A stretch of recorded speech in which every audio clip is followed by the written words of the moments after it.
I was reading a story here about Patrul Rinpoche's life.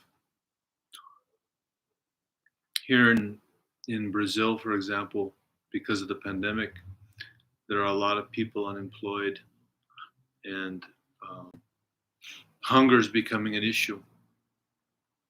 And it's very important always to share what we have with others, and especially food, offering food to others, sustenance. And now is an important time to remember that if we can, most grocery stores have sections where you can leave food for people that don't have enough to eat. And there's also many charitable organizations that are doing that work. We usually do that here, but the physical Gonpa here is closed, so it's hard for people to leave food here right now. But try to make an effort to share any leftover abundance that you might have with those that need it. And then I was reading this story about Patrul Rinpoche. He said that whenever he saw beggars approaching, he would become very happy, as if something wonderful was coming his way. He preferred relating to beggars than just ordinary, normal conversation. When Patrul Rinpoche was able to give beggars everything they begged for, he became even happier than the recipients of his gifts. When poor beggars arrived and asked Patrul Rinpoche for help with food or clothing, tears would well up in his eyes. Patrul Rinpoche would actually become physically weak. If he happened to have something to give away, he would give it away instantly with great joy. When he had nothing to give, he would say sadly, "What's to be done?" and just stare off to space in anguish. Once, a poor beggar named Purkyab came to Patrul Rinpoche and begged him for money. Sensing that he was not an ordinary beggar, but actually a little bit greedy, Patrul Rinpoche told him, "Just repeat the words, 'I don't need this money,' and I will give you the money you want." Confused, the man did not dare to say anything at first. But after Patrul Rinpoche repeated his instructions, the astounded man finally said, "I don't need this money." Then immediately Patrul Rinpoche gave the money to him. Later, someone asked Patrul Rinpoche to explain what he had done. Patrul Rinpoche replied, "Once, in the time of the Buddha, the lay practitioner Anatta Pindada offered Buddha Shakyamuni a delicious, rich sweet called laddu. A greedy Brahmin had been watching and begged the Buddha to give him a little bit of the sweet. The Buddha replied, 'Just say, Gautama, I don't need this laddu, and I will give it to you.' The Brahmin did as the Buddha requested, repeating the words the Buddha had told him to say, and then the Buddha gave him the laddu. Later, the Buddha's personal attendant, Ananda, asked the Buddha to explain his actions. Buddha replied, "For 500 lifetimes, this Brahmin has never once uttered the words, 'I don't need.' Since he has never said those words, I requested him to do so, repeating after me the words, 'I don't need,' in order to create in his mind the beginning of the habit of contentment."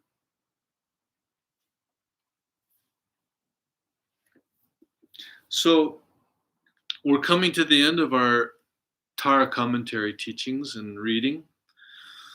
There's one last chapter. I think that we'll do half of it today and then half of it the next weekend after this coming weekend. And it's called Tara as a Daily Practice. And it's just basically good advice on how to maintain the Tara practice and just general good advice about how to structure our day in general in relation to our practice. So this section briefly outlines how a Tara practitioner might structure his or her daily meditation. First of all, upon waking up in the morning, we rejoice in the advent of another day. Many people do die unexpectedly during the night. But now there is at least one more day, filled with limitless spiritual opportunities. One then reflects on samsaric conditions and generates compassion and love for all beings, holding them all equal to one's own mother in loving kindness, rejoicing in any virtue they have created and in the happiness it brings to them. Knowing that without the support of practice, one has little power in the face of samsaric confusion, we then take refuge in Tara and pray that her blessing will flow as a pervasive current during this day, and that benefit will be created through every action of body, speech, and mind. The vows of refuge and bodhicitta may be stated in the words of the Tara text or in one's own words, but it is useful to allow time to contemplate and pray in this way, rather than to just jump out of bed and rush heedlessly into our ordinary activity. Such good advice. We wake up in some ways so mindlessly. If we just took a little time when we woke up to give thanks for another day, another opportunity, and just sort of set our motivation, meditating love and compassion for all beings. May we somehow be of use to all beings this day, taking refuge in the Buddha, the Dharma, and the Sangha. Just a little adjustment of our attitude like that first thing in the morning can make such a big difference in our day. Sunrise and sunset, when the sky tends to be reddish, are particularly powerful times to perform the Red Tara practice. One may wish to do one's first formal meditation session early in the morning. For many Tara practitioners, a personal shrine becomes a focal point of the meditation. This is not difficult to create. A traditional shrine should include an image of the deity, either a photograph, a statue, or a painting. 7 water offering bowls set out in a straight line, and an arrangement of special offerings of incense, flowers, food, tea, candles, and butter lamps. Other items, such as photographs of one's teachers and Dharma gifts one has received, could also find a place on the shrine. Texts should occupy a shelf above the shrine if possible, or at least in a high place and never on the floor. It's also said that ideally on your shrine, you have an image of the Buddha, you have an image, you have texts, sutras or tantras, ideally sutras, and you have a stupa. Why is that? The image of the Buddha represents the body of the Buddha. The sutras or texts represent the speech of the Buddha. And the stupa represents the mind of the Buddha. So that way you have all 3 aspects of the enlightened Buddha: enlightened body, enlightened speech, and enlightened mind, all present on your altar.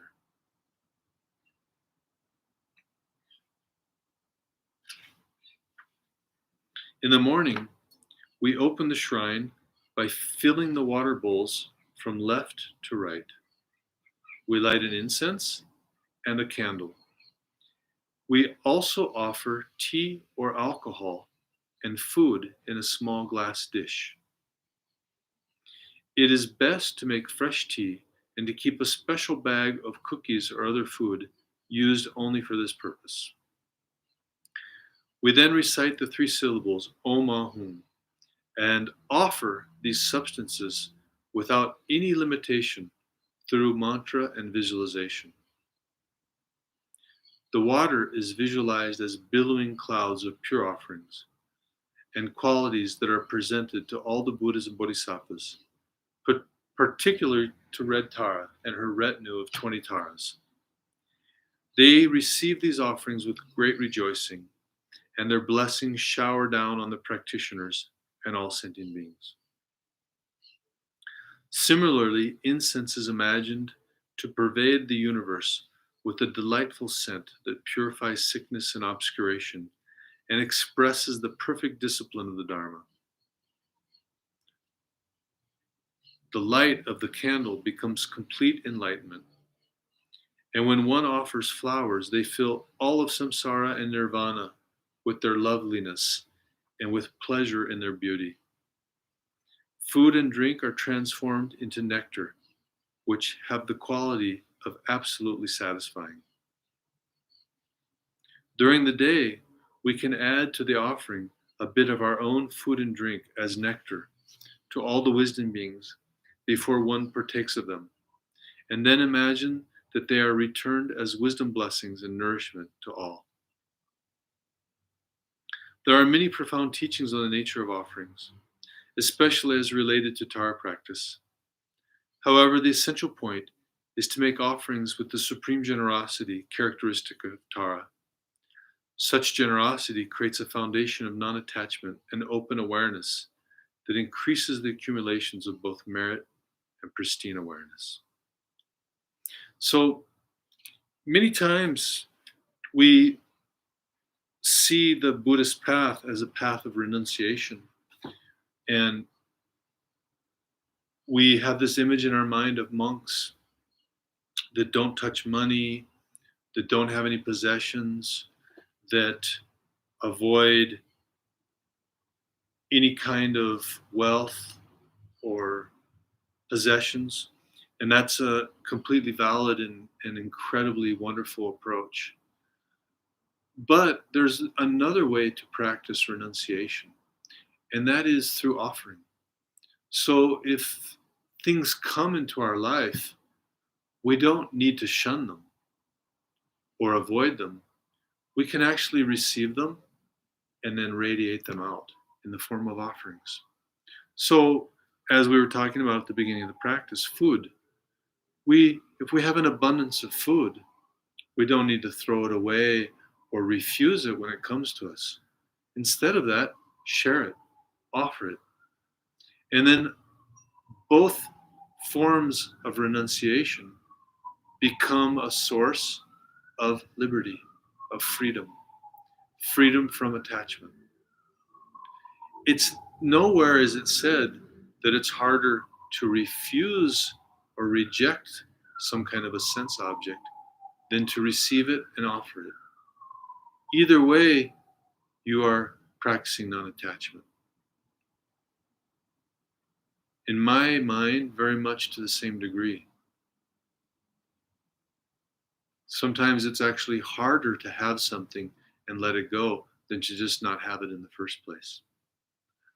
So we practice offering in this way. And setting the shrine with the offerings every day is a reminder to us of the attitude we need to cultivate all day long in our daily activities of offering.